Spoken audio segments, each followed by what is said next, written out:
आज हम लोग जो प्रयोग देखेंगे अड़हुल के फूल का प्रयोग देखेंगे, ठीक है। इसको हम लोग क्या बोलते हैं, अड़हुल का फूल, या कहीं कहीं किताब में लिखा हुआ है गुड़हल का फूल, ठीक है ना। इसको इंग्लिश में हम लोग क्या क्या कहते हैं, एक इंग्लिश में हम लोग बोलते हैं चाइना रोज, या कहीं कहीं किताब में और भी लिखा हुआ है इसका एक हिबिस्कस, हिबिस्कस, ठीक है। तो हम लोग इसको अड़हुल भी बोलते हैं, गुड़हल भी बोलते हैं, इंग्लिश में हिबिस्कस या चाइना रोज बोलते हैं, ठीक है। तो आज इसका फूल, ठीक है, अड़हुल का फूल, तो जिस तरह से हल्दी एक सूचक का काम करता है उसी तरह से अड़हुल का फूल भी एक सूचक का काम करता है, ठीक है। देखिए, तो आज हम लोग अड़हुल के फूल का प्रयोग देखेंगे, ठीक है। तो सबसे पहले क्या करेंगे कि अड़हुल के फूल को हम लोग, देखिए अड़हुल का फूल है ना, इसको एक वाइट पेपर पे, ठीक है, एक वाइट पेपर पे हम लोग इसको लगाएंगे जिस तरह से हल्दी को लगाए थे, ठीक है। पूरे वाइट पेपर पे इसको हमको लगाना है।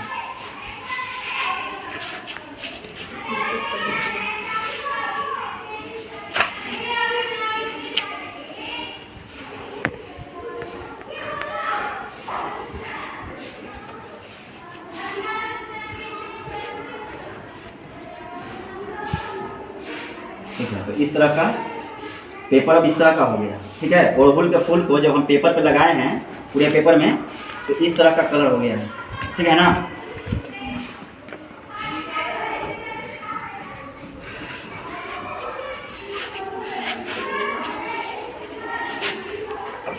चलिए देखिए, तो अड़हुल के फूल पे, ठीक है, अड़हुल के फूल को जब हम इस पेपर पे लगाए हैं तो इस तरह का हुआ है।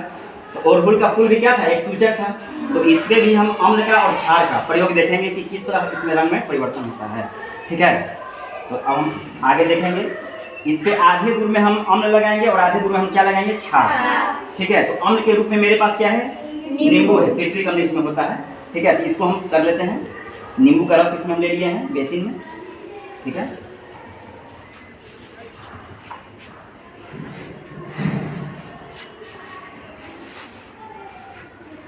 ठीक है, अब इसको कॉटन की सहायता से, ठीक है, कॉटन की सहायता से इसको हम क्या करेंगे, देखिए यहाँ कॉटन है मेरे पास, कॉटन की सहायता से नींबू को हम इस पर रख लेंगे, ठीक है ना। नींबू के रस को देखिए तो किस तरह का होता है, डार्क पिंक, ठीक है। इसको डार्क पिंक भी कहते हैं या मैजेंटा भी कह सकते हैं, ठीक है, हैं? देखिए,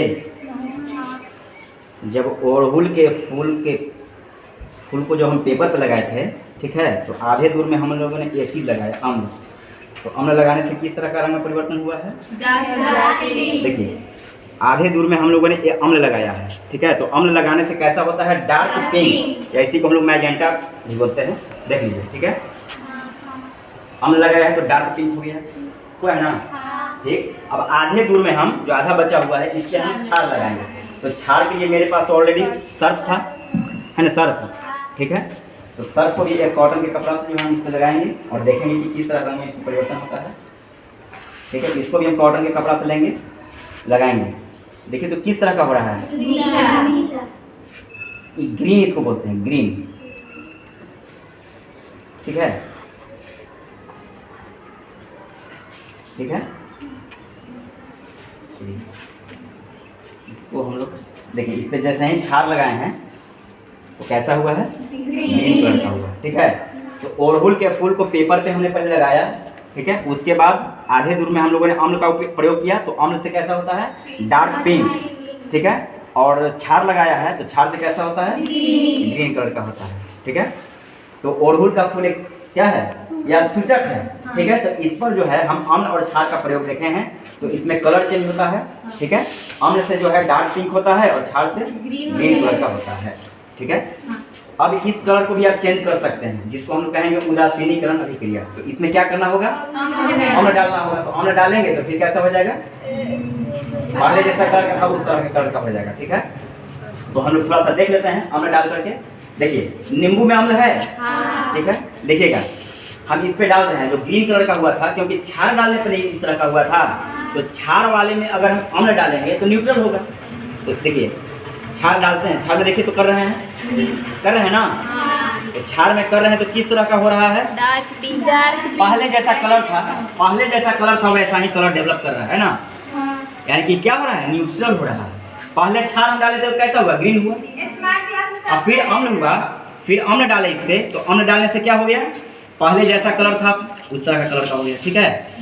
तो इसी अभिक्रिया को हम लोग क्या कहते हैं, उदासीनीकरण अभिक्रिया कहते हैं, ठीक है, और इसको हम लोग इंग्लिश में न्यूट्रलाइजेशन रिएक्शन कहते हैं।